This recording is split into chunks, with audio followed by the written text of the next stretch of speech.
अब next topic हम लोग करने जा रहे हैं दोस्तों। जो नेक्स्ट टॉपिक हम लोग करेंगे, टॉपिक का नाम है डीप टेक।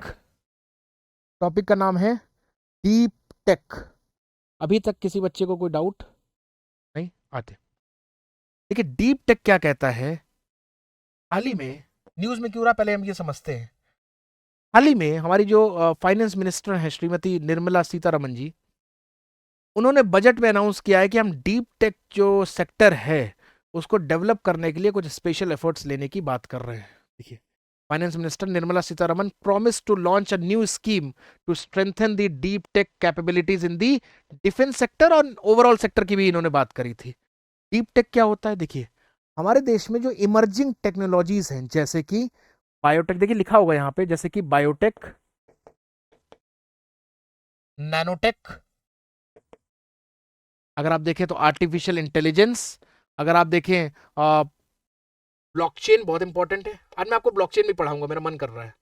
ब्लॉकचेन, तो ये सारी जो इमर्जिंग टेक्नोलॉजीज हैं, ये जब एक कंप्लीट इनके पैकेज को देखा जाए, इन सारी फील्ड को देखा जाए, इनको कहा जाता है डीप टेक। बिकॉज इसमें एक डेप्थ में जाके कोडिंग, डेप्थ में ले जाके प्रोग्रामिंग होती है, तो इनको बोला जाता है। और ये समाज के लिए बहुत ही बड़े वाइटल सॉल्यूशंस प्रोवाइड करने वाली टेक्नोलॉजीज है, फ्यूचरिस्टिक टेक्नोलॉजीज है। तो हाल ही में लेकिन इनमें दिक्कत पता है क्या है? डीप टेक में जो सबसे बड़ी हाल ही में दिक्कत समझ में आई कि डीप टेक कंपनीज को खोलना, डीप टेक स्टार्टअप्स को खोलना एक बहुत कठिन काम हो गया। बिकॉज ये इनिशियल इन्वेस्टमेंट, इनिशियल जो फंड है वो बहुत ज़्यादा मांगती है। इनिशियल फंड बहुत ज़्यादा मांगती है, जिस कारण से इंडिया में स्पेशली अगर बात करी जाए तो डीप टेक टेक्नोलॉजी बहुत ज़्यादा फ्लरिश नहीं कर पा रही है। और निर्मला सीतारमण इसी ने कहा है कि हम इसको डिफेंस सेक्टर में इंट्रोड्यूस कराएंगे, हम इसको नैनो टेक्नोलॉजी, पता है ना आपको, ये सब पढ़ा होगा आपने, स्टैटिक के पार्ट्स हैं आपने पढ़े होंगे। इन चीज़ों को ध्यान रखिएगा। फिलहाल डीप टेक क्या होता है? ये collection of technology. Deep tech क्या हुआ? Collection of technologies like nano technology, like आपकी bio technology, like artificial technology, blockchain technology. आप देखोगे इसमें जो इलेक्ट्रॉनिक्स है, फोटोनिक्स है, वो भी इसके पार्ट में आ जाएगा। इवन जो अभी हमने सोरा वगैरह पढ़ा, वो भी एक तरह का क्या है? डीप टेक है। अभी हमने जेमिनी पढ़ा, वो भी एक तरह का क्या है? डीप टेक है। तो इसमें परेशान होने की कोई बात ही नहीं है। देखो लिखा होगा, deep tech refers to advanced and disruptive technologies many of which are still under development. और ये बेसिकली क्या है? फ्यूचरिस्टिक है डीप टेक।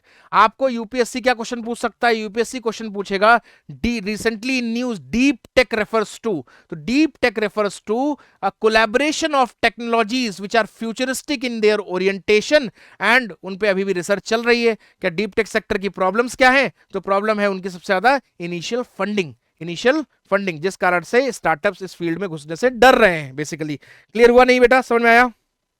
हाँ या ना? यहां तक कोई डाउट किसी बच्चे को? किसी बच्चे को यहां तक कोई डाउट डीप टेक के बारे में?